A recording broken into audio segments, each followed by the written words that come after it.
Alina Habba may not be representing Donald Trump in his hush money criminal trial, but that doesn't mean that she isn't out there defending him in the media.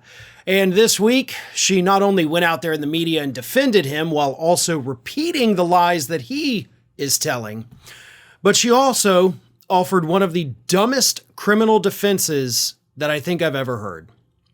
Here's what happened. Alina Habba Monday evening went on Sean Hannity's program on Fox News, where she tried to just dismiss all the charges against Donald Trump by saying he couldn't have done all of these things, like phony up the books, because he was in Washington, D.C. Here's what she said. Let's not forget something here, Sean.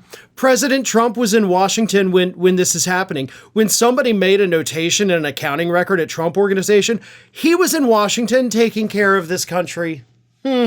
Case closed, because there is no way that a person in Washington, D.C.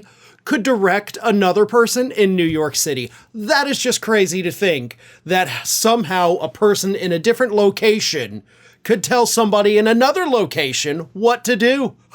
The technology simply does not exist, Alina Habba would have you believe. No, it's not like Donald Trump isn't famously on his phone 24/7. Oh God, no. That couldn't have happened. Not to mention the fact that, no, he wasn't. Forget for a moment that Alina Habba doesn't seem to understand that phone calls and emails and Zoom and all that exist, okay? The most important part of her fact is that it's not even true, because no, he wasn't.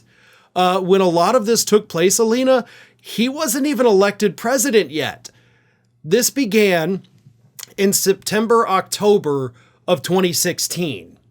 And I don't know if you know this, Alina, but that election was actually in November of 2016. And October and September, they come before November on a calendar. I suggest you invest in one. I'd say look it up on your phone, but clearly you don't know phones exist. So, I'm not going to tell you to do that. You can go buy a nice little calendar. Some of them have pictures of kitty cats on them. And it'll help you figure out which month comes before which month. And then, of course, if you want to argue that some of the falsification of the records actually took place after he was elected president, well, guess what? He wasn't in D.C. then either. Because as we all know, Donald Trump very famously was holding meetings in Trump Tower in what city? That's right, New York City, Alina, where the alleged crimes took place. I mean, he was having people come up. He was having potential cabinet members come up to his suite at Trump Tower. All of that was happening in New York while the fraud was happening with the books. So you're wrong on multiple levels, and that is just astounding, folks.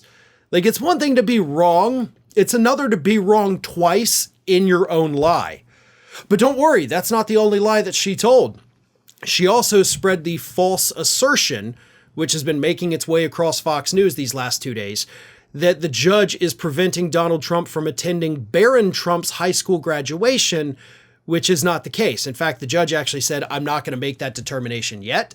We'll see where we are, because the judge is like, we may be done by then. So I'm not going to issue a decision on a date in late May when we may already be done, and, we'll address it when we get there, but he's going to let him go to his son's graduation. That's a given. But Alina Habba spread that lie that the judge said, no, you cannot go, because Trump's out there spreading that lie, and the rest of Fox News is as well. But here's the thing, folks. This is where Alina Habba makes her money.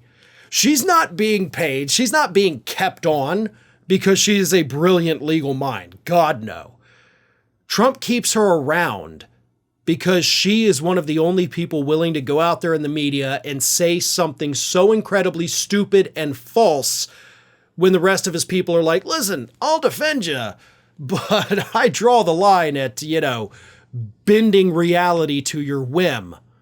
Alina Habba doesn't draw a line anywhere. She'll say whatever Trump wants her to say. And that is why he keeps her around. It doesn't matter that she gets skewered online by this. It doesn't matter that all the legal scholars had to come out and point out how wrong she is about it. She'll continue to do it because that is what she is being paid to do.